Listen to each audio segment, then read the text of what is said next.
Okay, so let me demonstrate how I'm going to be able to get one of these all the way underneath the inner hole, or between the inner hole and outer hole, so I can attach this. So this piece of wood right here is just a raised piece of wood. It's actually a piece of wood that was used by Oliver for my my microwave. And I drilled 2 holes right here, same size, same width as the 2 holes that were already there for the old mounting brackets. And this is going to kind of demonstrate how we're going to do it. First thing I do is figure out a way to pull this piece of stock all the way underneath where it goes. And I had to figure out a way to pull it tight against the bottom of the outer hole, and then find a way to get the bolts in. And here's what I came up with. First, I took a brass 1/4x20 bolt, same thread and pitch as the ones that the factory used, same as the ones that I had tapped for my new mounting brackets. I put it inside one of these coupling nuts, went all the way, threaded all the way up, put it in a vise on a drill press, and then I drilled a hole all the way through. Okay.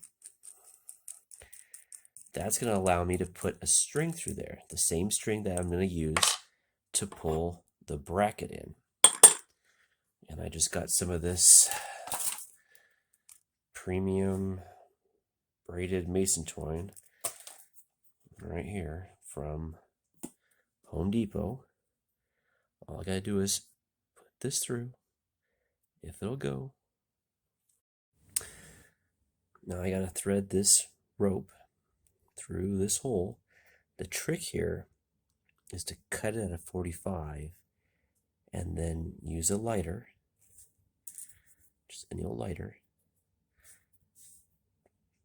just barely singe it. And if you do that, it'll go right through. There we go. Next, I'm going to take these tiny little eyelets, or screw eyes, I guess they're called, smallest I could find. Put one through. Make a pathetic knot. Hard to believe I was a Boy Scout at one time.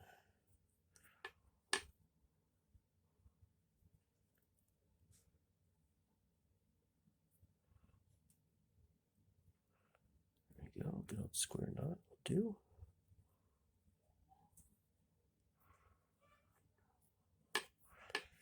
Okay.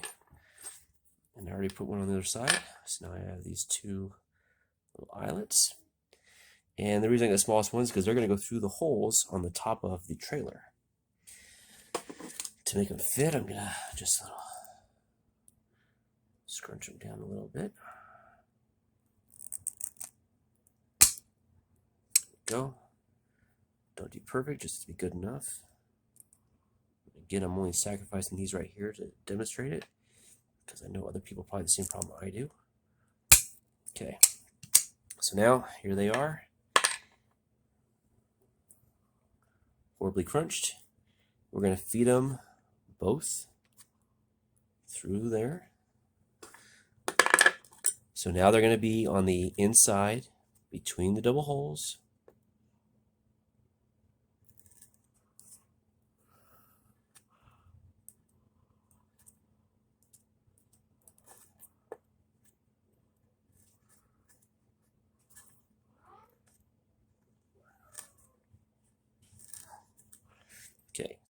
Okay, so take a moment there and clean this thing off. Remember, this represents the outer hole.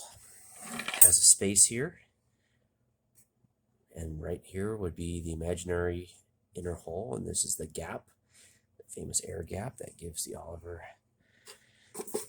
its good insulation qualities. Now I got those 2 strings going through the 2 1/4-inch holes on the top of the outer hole. They have those little metal eyelets. I'm going to take my magnet on my metal bar. This is going to be duct taped on there, of course. And I'm going to go in through the gap at the max air vent. And it's going to go right in there.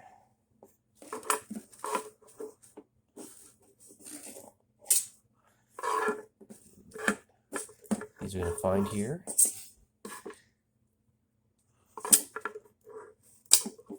I'm going to pull that through, just like that, right there into the gap. Then I'm going to remove all this. So now I have these strings right here, and this will be at the gap. I'm then going to take this. I'm going to have to cut it off. Just undo the knot here. Of course, I'll use a better knot when I actually do this.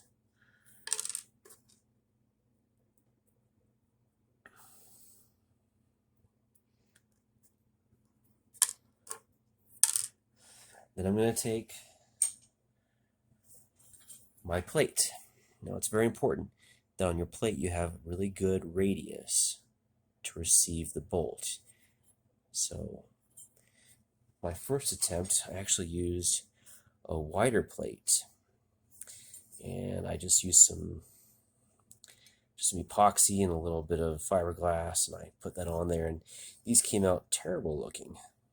They were 3.5 by 4 inches, and I couldn't get them to feed in. I realized I needed a better radius right here so that this bolt will go in there.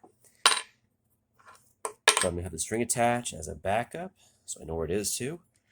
I'm then going to, from the gap, I know we're working right here, we're going to find the top portion, go under, take the other string from the top portion, go inside here,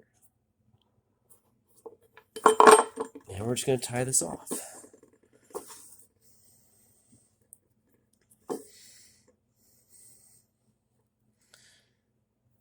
And go like that.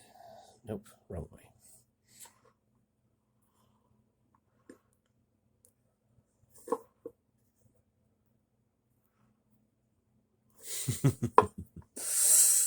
Of course.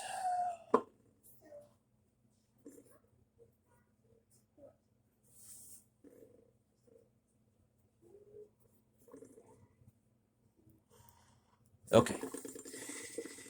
Then I'm going to take another piece of string and attach it here that'll go all the way out. I'm not going to show that though. So there's this. Then we're going to feed this in between the gaps. It's going to come right there, right underneath. Then I can take this bolt, and I pull up, it'll go through. I can line this up, make sure it's nice and lined up.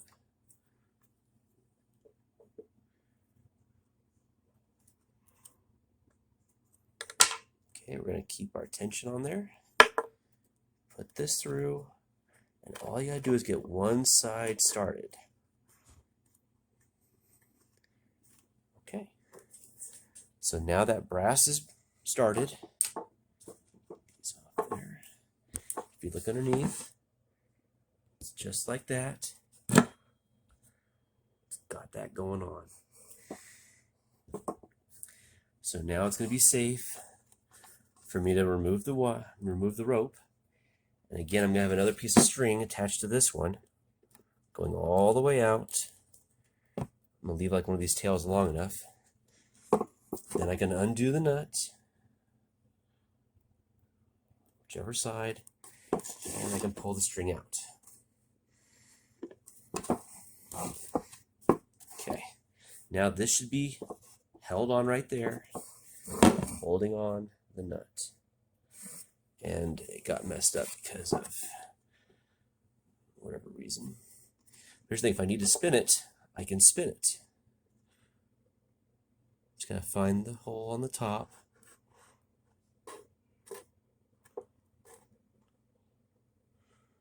Right there, I come up. I'm gonna take my stainless steel screw. It's gonna have some, what do you call it, anti-seize on it. I have a neoprene washer, a washer, and then a lock nut washer, because I'm not going to be using a nylon nut like they did. I'm just using the threads on this bar. Fade it in.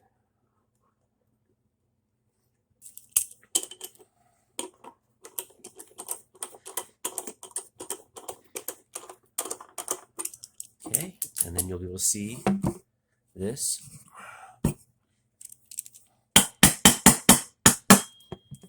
This is starting to thread in. Okay, now once that's on, I can remove this one. Obviously, we don't want to use a brass hollow one to attach it with. It's just there to get it aligned and to get one of them going. Then I can feed the other one through. Pull this up a little.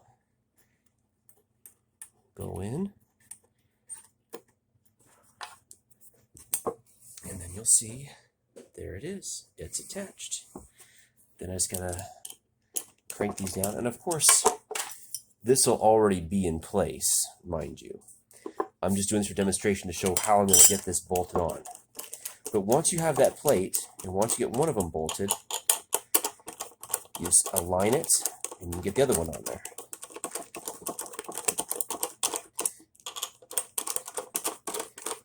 And then I will have my plate with its threads attached underneath to give me a good grip for the solar panel mount, which will be obviously underneath there. It'll be stuck on there with the VHB tape. And I can attach my plates without having to drill any holes in my fiberglass. Now, if you'll note, you've been wondering, is this strong enough? Well, this is 410 stainless steel.